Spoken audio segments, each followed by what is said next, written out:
বন্ধুরা, তোমরা ভাবছো তো এটা আবার কি খাচ্ছি? এটা হচ্ছে দই চিড়ে মাখা, আবার আম দিয়ে। তো কি খাবো ভাবছিলাম, তো মনে পড়লো একটু দই চিড়ে খাই, তো ঘরে একটু আম ছিল, তো সেটাই নিয়ে নিয়েছিলাম। তো প্রথমে আমরা চিড়েটাকে একটু ধুয়ে নিয়ে এলাম, কারণ চিড়ের মধ্যে অনেক নোংরা থাকে। তো ধোয়া হয়ে গিয়েছে। তো এবার আমি এটা জল ঝরিয়ে নেব একটা পাত্রে। তো আমি এটা হচ্ছে ছোটো চিড়ের দানাটা নিয়েছিলাম, তোমরা যাই চিড়ে নিয়ে নাও না কেন ধুয়ে নেবে। তারপরে এটাকে আমি একটু চিনি দিয়ে দিয়েছিলাম মিষ্টি হওয়ার জন্য, তোমরা পরিমাণ মতো দিও। আমি দিয়েছিলাম 2 চামচ। তো তারপর একটা পাত্রে নিয়ে এবার এটাকে আমি হচ্ছে 5 মিনিটের জন্য একটু জলটা ঝরিয়ে নিতে নেব। কী হয় তাতে চিড়েটা একটু ভালো একটু নরমও হয়ে যায়, ভিজে হয়ে যায়, মানে খেতে সুবিধা হয় আর কি।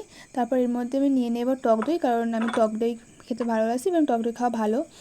এবং এর সাথে নিয়ে নেব এবার আমি আম, মিষ্টি আম। তো আমাদের গাছের আম এটা। তো যাই হোক, আমি দিয়ে দিচ্ছি, তোমরা একবার খেয়ে দেখো, ভালোই লাগবে, কি সুন্দর টক টক। তো তোমরা ওটা যেহেতু আম নেবে, যেহেতু সেই তখন তোমরা মিষ্টি দই নেবে, ঠিক আছে? তাহলে আরও বেশি ভালো লাগবে।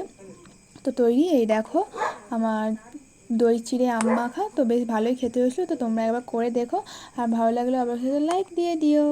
আবার দেখো যে নেক্সট ভিডিওতে। টাটা।